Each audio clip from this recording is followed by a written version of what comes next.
The vacuum's steady hum echoed through the empty halls of Barrett Technologies as I made my nightly rounds.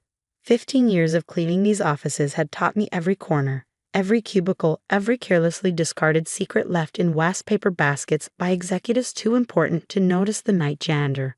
My name is Michael Chen, though most people here just called me the cleaning guy, when they bothered to acknowledge me at all. Tonight was different though. Tonight, as I pushed my cleaning cart past the executive offices, I allowed myself a small smile. Tomorrow, everything would change. Oh, sorry, didn't see you there. I looked up to find James Barrett Jr., the CEO's son and company VP, barely glancing at me as he rushed past, trailing papers from his briefcase. Classic Jimmy, as the other executives called him, always in a hurry, always dropping things, always expecting someone else to pick up after him. I bent down to collect the scattered documents, my eyes automatically scanning their contents out of habit. Merger proposals, acquisition terms, desperate attempts to save the company his father had built. Poor Jimmy had no idea that every dropped paper, every carelessly discarded draft over the years had helped me piece together Barrett Technologies' deepest secrets. Just leave those on my desk, he called over his shoulder, already typing on his phone as he walked away. I carefully arranged the papers on his desk, adding them to my mental database of company intelligence. The latest financial reports showed exactly what I'd expected. Barrett Technologies was in trouble. Serious trouble. 15 years ago, when I first took this job, I wasn't just a janitor. I had an MBA from Stanford and a small inheritance from my grandmother. But I also had a plan, one that required patience, invisibility, and access to information that no one would willingly share with their competitors. So I became someone they would never notice. Just another face in maintenance coveralls, just another minimum wage worker blending into the background of their important lives. The perfect disguise. Working late again, Mike? Carol from accounting offered me a tired smile as she gathered her things to leave. She was one of the few who bothered to learn my name, who treated me like a human being rather than part of the furniture. Someone's got to keep this place clean, I replied with my practiced humble smile. Well, don't work too hard. Big changes coming tomorrow, from what I hear. Some mystery company buying us out. Is that so? I kept my voice casual, hiding my amusement. Hope they're good employers. Better be. Place won't be the same without the Barretts in charge, she sighed, heading for the elevator. Good night, Mike. If only she knew. As I cleaned the conference room where tomorrow's acquisition meeting would take place, I remembered the first time I realized how invisible I truly was to these people. It was during my second week on the job, cleaning the executive floor late one night. Two senior VPs had been discussing sensitive merger details, never even pausing their conversation as I emptied their trash bins. I was right there, 3 feet away, but to them I didn't exist. I was just part of the building's infrastructure, like the air conditioning or the water pipes. That's when I understood the power of my position. In their arrogance, they had given me the perfect cover. While they focused on their spreadsheets and PowerPoints, I was learning everything about their company, their strengths, their weaknesses, their secrets. I invested my inheritance wisely, using the inside knowledge I gained after hours. Small investments at first, then larger ones as my wealth grew. Shell companies, holding corporations, a complex web of ownership that all led back to me, though nobody knew that, of course. Hey, janitor. I turned to find Marcus Sterling, head of sales, snapping his fingers at me. Classic Marcus, treating everyone below VP level like servants. There's coffee all over my desk. Clean it up. I nodded meekly, grabbing paper towels from my cart. The spill had damaged several documents, merger details, I noticed as I carefully blotted them dry. More pieces of the puzzle I'd been assembling for 15 years. And be careful with those papers, he barked. Confidential business stuff, not that you'd understand. If he only knew how much I understood. How I'd use their own carelessness, their own arrogance, to build something bigger than Barrett Technologies could ever imagine. Later that night in my real office across town, a penthouse suite with a view of the city, I reviewed the final acquisition documents. Tomorrow, Platinum Ridge Capital, my holding company, would acquire Barrett Technologies. The board had already approved the sale, eager for the generous bailout I'd offered. My assistant, Sarah, brought in the latest reports. She was one of only 3 people who knew my true identity. Everything's ready for tomorrow, she said. The lawyers have triple-checked all the paperwork. The press release is prepared, and the photographers will be ready to capture the exact moment they realize who's buying them.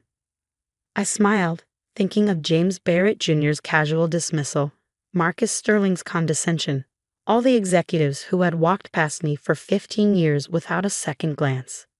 Their faces should be interesting, I said, signing the final documents, especially when they realize how much of their own downfall they shared with just the cleaning guy. Because that was the beautiful irony. While they were busy protecting their secrets from corporate spies and competitor CEOs, they had handed those same secrets to me, piece by piece, night after night. Every confidential document carelessly left on a desk, every late-night conversation they had while I vacuumed nearby, every password casually written on a post-it note and thrown in the trash. It all helped me build my empire.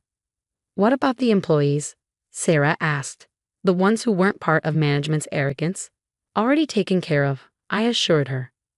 Carol from accounting will be promoted to CFO. She has the skills, just never got the chance because she wasn't part of the boys' club.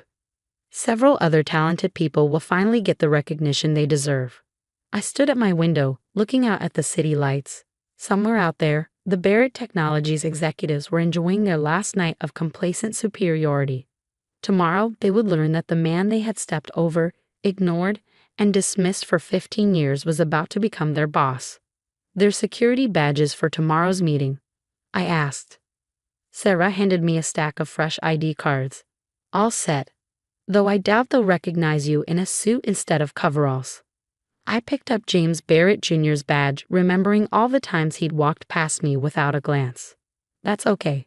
They'll have plenty of time to learn my face now.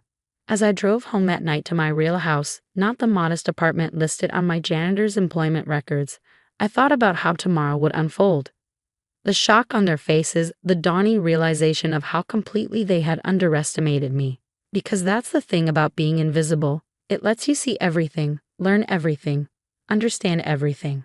While they were busy playing office politics and protecting their turf, I was building something far bigger, something they never saw coming. Tomorrow, they would finally see me, and I had 15 years of receipts to show them. The morning of the acquisition meeting, I stood in my penthouse dressing room, transforming myself from the humble janitor they knew into the CEO I truly was. The maintenance coveralls were replaced by a bespoke suit that cost more than most Barrett executives made in a month. My carefully maintained stooped posture straightened into one of natural authority. Sarah arrived with my briefing documents, a hint of excitement in her usually professional demeanor. The Barrett executives are already gathering in the conference room. James Jr. just complained to 3 people that the cleaning staff did a terrible job last night. I smiled, adjusting my tie. Did he notice that his office wasn't cleaned at all? He did. Threw quite a tantrum about it. She paused, checking her tablet. The photographers are in position and the security team has been briefed. Everyone's ready for your entrance. The Barrett Technologies headquarters looked different in the morning light. For 15 years, I'd only seen these halls after hours, empty except for security guards and fellow maintenance staff. Now the building buzzed with nervous energy as employees whispered about the mysterious buyer. I took the executive elevator, the same one I'd been told never to use as a janitor, to the top floor. Through the glass walls of the conference room, I could see them all gathered. James Barrett Jr., Marcus Sterling, and the rest of the executive team who had spent years looking through me. They just asked security where the Platinum Ridge representatives are, Sarah murmured. James Jr. is particularly anxious about being kept waiting. Perfect. I straightened my shoulders. Let's not keep them waiting any longer. The room fell silent as I walked in. For a moment, there was only confusion on their faces, the vague discomfort of people trying to place a familiar face in an unfamiliar context. Where are the Platinum Ridge executives? James Jr. demanded, not even bothering to look at me properly. We've been waiting for 20 minutes. I walked calmly to the head of the table, setting my briefcase down with a quiet click. I am Platinum Ridge Capital, I said simply. Marcus Sterling frowned. I'm sorry, who are you exactly? You know me as Mike, I replied, enjoying the way their eyes widened. The night janitor. Though my real name is Michael Chen, CEO of Platinum Ridge Capital and your new owner. The silence that followed was absolute. James Jr.'s face had gone pale, his mouth opening and closing without sound. Marcus Sterling had knocked over his water glass, but didn't even notice the liquid spreading across his papers. This is a joke, James Jr. finally managed. You're the cleaning guy. The janitor.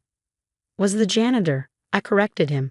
For 15 years, while you were all too busy feeling important to notice the man cleaning your offices, I was learning everything about this company. Every secret, every weakness, every opportunity you missed because of your own arrogance. I opened my briefcase, removing a stack of familiar papers. For instance, these merger proposals you kept dropping, James. Did you ever wonder why those deals kept falling through? My companies bought out your potential partners before you could close the deals. James Jr. slumped in his chair as recognition finally hit him. All those failed mergers were orchestrated by me, I confirmed, just like the client losses that forced your stock price down.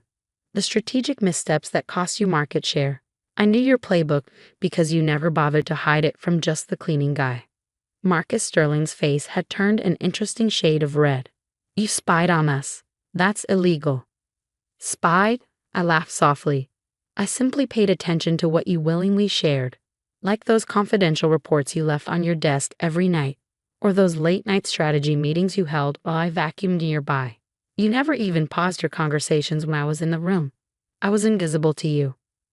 I pressed a button, and the screen behind me lit up with years of photographs. Documents left in plain sight, conversations held in my presence, passwords carelessly discarded in trash bins. Your arrogance was your downfall, I continued. You were so busy watching out for corporate spies and competitor CEOs that you never noticed the perfect spy was already inside your offices, wearing a maintenance uniform and carrying a mop. Why? James Jr. whispered. Why go to all this trouble? Because 15 years ago, when I first started working here, I learned something valuable about people like you. You judge someone's worth by their title, their clothes, their position. You never consider that the person emptying your trash might have an MBA from Stanford, or that the man cleaning your coffee spills might understand your business better than you do. I stood up, straightening my jacket. As of this morning, Platinum Ridge Capital owns 51% of Barrett Technologies. The board approved the sale last week, though I'm sure you all knew that, even if you didn't know who the buyer was. You can't do this, Marcus protested weakly. You're just a janitor.